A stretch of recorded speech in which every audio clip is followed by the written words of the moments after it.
छत्तीसगढ़ के सभी बीएड वाले साथियों की मांग है कि हमें भी प्राथमिक शिक्षक में आवेदन करने का मौका दिया जाए।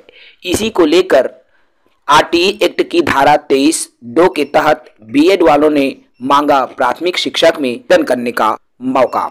आज मैं इस वीडियो में इसी पर चर्चा करूंगा। जो साथी नए होंगे हमारे यूट्यूब चैनल को सब्सक्राइब कर लेंगे।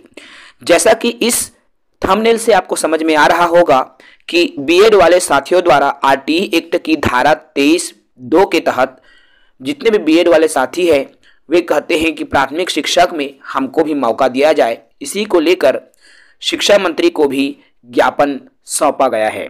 बीएड प्राथमिक शिक्षक में लिया जाए, ये उनकी प्रमुख मांग है। सबसे पहले आप इस मांग को गौर करें, जिसमें विषय साफ तौर पर है आरटीई एक्ट की धारा 23(2) के उपयोग करते हुए बीएड योग्यताधारियों को आगामी 33,000 शिक्षक भर्ती में प्राथमिक शिक्षक हेतु पात्र करने निवेदन पत्र यहाँ पर आपको दिख रहा होगा।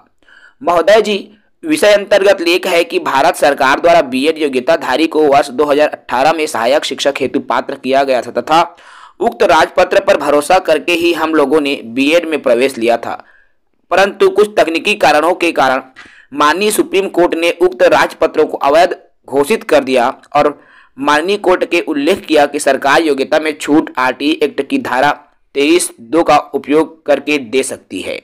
लेकिन दुविधा ये है महोदय कि प्रदेश में मात्र 6,000 ही डीएड की सीट है, अर्थात प्रति वर्ष केवल 6,000 लोग ही डीएड की पढ़ाई करते हैं, जो कि पिछले कई वर्षों से खाली रह जा रही है।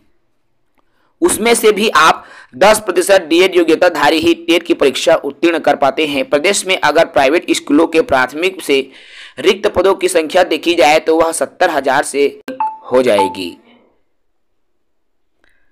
इसके अलावा यहाँ पर और भी बातें कही गई है। देखिए, यहाँ कहा गया है कि सुप्रीम कोर्ट के फैसले के बाद हमको प्राइवेट स्कूलों में भी जीवन यापन करने में मुश्किल आ रही है।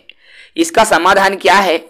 चूंकि यह स्पष्ट है कि प्राइवेट और सरकारी स्कूलों के प्राथमिक विद्यालयों में 70,000 से अधिक पद रिक्त है और उनके उतने टेट पास डीएड योग्यताधारी उपलब्ध नहीं हैं। इसी को ध्यान में रखते हुए बीएड वाले साथियों को प्राथमिक में मौका दिया जाए, ये कहा गया है। इसमें एक बात प्रमुख है कि आरटीई की एक्ट धारा 23(2) का उपयोग करते हुए, अब आरटीई की धारा 23(2) जिसमें राज्य शासन जो है अपना नियम के आधार पर भर्ती कर सकती है, तो आखिर ये आरटीई एक्ट की धारा 23(2) है क्या? आइए हम सबसे पहले उस पर जाते हैं। जैसे ही आप भारत सरकार के राजपत्र में आते हैं तो जैसा कि आपको यहाँ पर स्क्रीन पर दिखाई दे रहा है, गैजेट ऑफ इंडिया भारत सरकार का राजपत्र है। राजपत्र में जब आप नीचे की ओर आते हैं, यहाँ पर देख सकते हो उक्त अधिनियम की धारा 23 की उपधारा 2, अर्थात इस अधिनियम आरटीई एक्ट की धारा 23 के 2 में यह प्रावधान है कि जिन मामले में किसी राज्य में अध्यापक शिक्षा के पाठ्यक्रम या प्रशिक्षण प्रदान करने वाले पर्याप्त संस्था नहीं है या उक्त अधिनियम की धारा 23 की उपधारा के, यहाँ पर देखिए ये धुंधला दिखाई दे रहा है, केंद्र सरकार आवश्यक समझती है। तो देखो यहाँ पर अधिसूचना के द्वारा ऐसी अवधि में 5 वर्ष की अधिक नहीं होगी और उक्त अधिसूचना को निर्दिष्ट की जाएगी अध्यापक के रूप में नियुक्ति के लिए अपेक्षित अर्हताओं में छूट प्रदान कर सकती है। मतलब यहाँ पर कहा गया है कि जो है अर्हताओं में छूट प्रदान कर सकती है।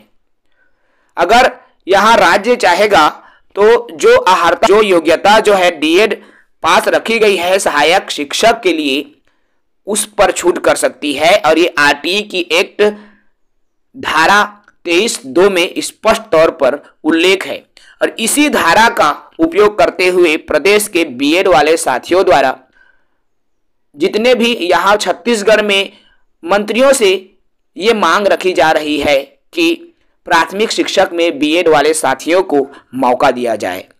मैं केवल इस मांग को आप तमाम बीएड वाले साथियों तक साझा करने का प्रयास कर रहा हूं, क्योंकि ये मांग सभी बीएड वाले साथियों द्वारा की जा रही है।